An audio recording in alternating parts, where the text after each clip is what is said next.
পরিপ্রেক্ষিতে আপনারা জানেন যে অভিজিৎ পান্ডে বলে একজন স্টুডেন্ট সেখানে এসে অসুস্থ হয়েছিল এনআইটি কলেজে। তো তাদের কলেজে হসপিটাল আছে, তাকে সেখানে তার বন্ধুরা নিয়ে গেছিলো।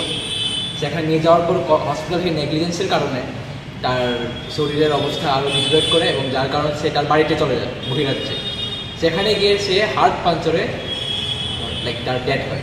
এরপর কলেজে তারা এর ডায়াগনোসিস সম্পূর্ণভাবে অস্বীকার করলো এবং তারা যারা স্টুডেন্ট আছে, যারা তার রুমমেট, তার বন্ধু, তার ব্যাচমেট, তাদের উপর প্রেশার ক্রিয়েট করলো তারা যেন স্টেটমেন্ট না দেয় কোনো কাউকে। এই নিয়ে তাদের কলেজে গতকাল রাত্রে আমরা দেখতে পেলাম একটি প্রচণ্ড হিংস্র একটা রূপ ধারণ করে নিয়েছিল তাদের আন্দোলনটা।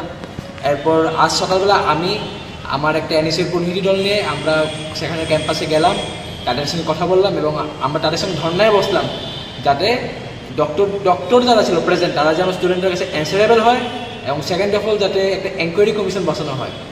2 ঘন্টা ধর্নার মধ্যে বসার পর তারা আমাদের দাবি স্বীকার করলো এবং তারা একটা এনকোয়ারি কমিশন গঠন করলো 8 জন বা 9 জন সদস্যের। এবং আজ বিকেলে তারা স্টুডেন্টের সঙ্গে ডক্টরদের দেখা করাবে এবং তারা ডক্টররা স্টুডেন্টরা যে প্রশ্ন আছে তার উত্তর আজ তারা বিকালবেলা দেবে।